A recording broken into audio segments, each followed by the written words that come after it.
Alright, I'm back here to kind of show off my Randy Moss collection briefly. Just kind of go through. I had a lot more. Kind of sold off some of the higher end ones that I had paid quite a bit of money for due to him getting into the Hall of Fame.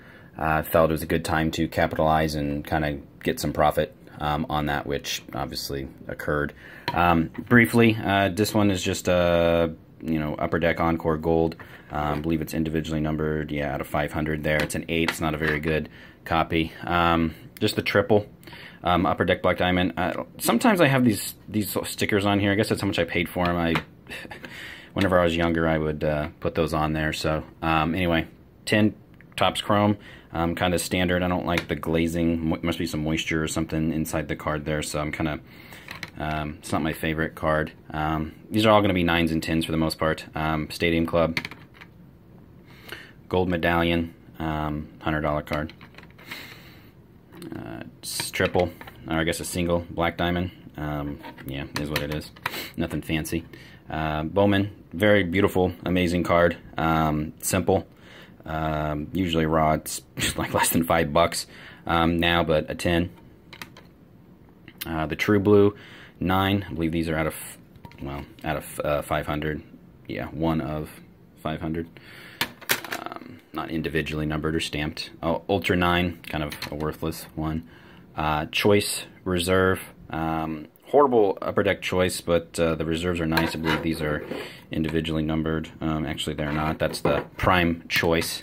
Choices that are individually numbered. The White Onyx, these are very difficult cards to grade. I've bought a lot of raw, and most of them come back as 8s or 9s. Here's an 8. These are individually numbered out of 220. 2250, I guess. Here's one of my more expensive Mosses I still have. The 1998 Bowman Chrome 50th Anniversary.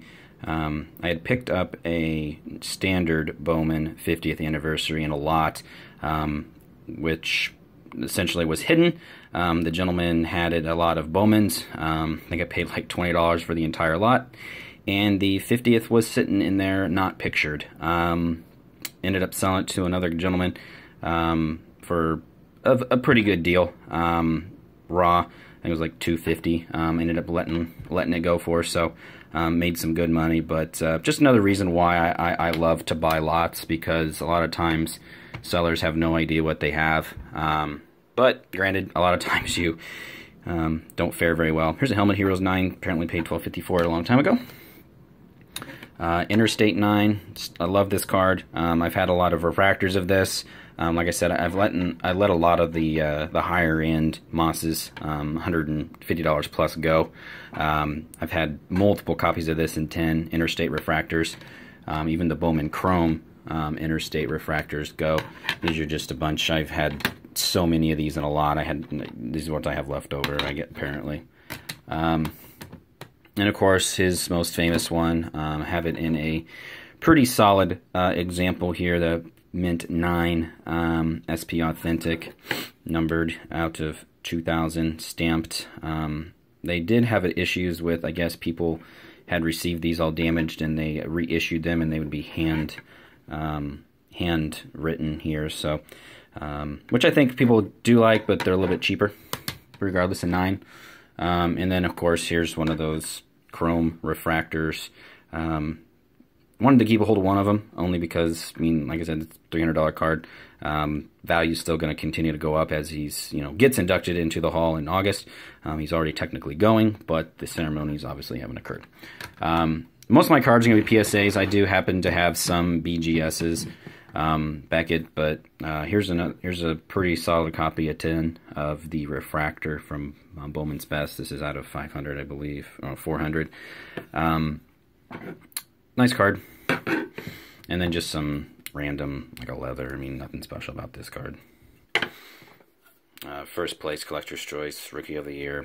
Just a lot more random cards. Now this card, like I had mentioned, I'm big into buying high-end Randy Mosses. This is one of my, I guess, fails.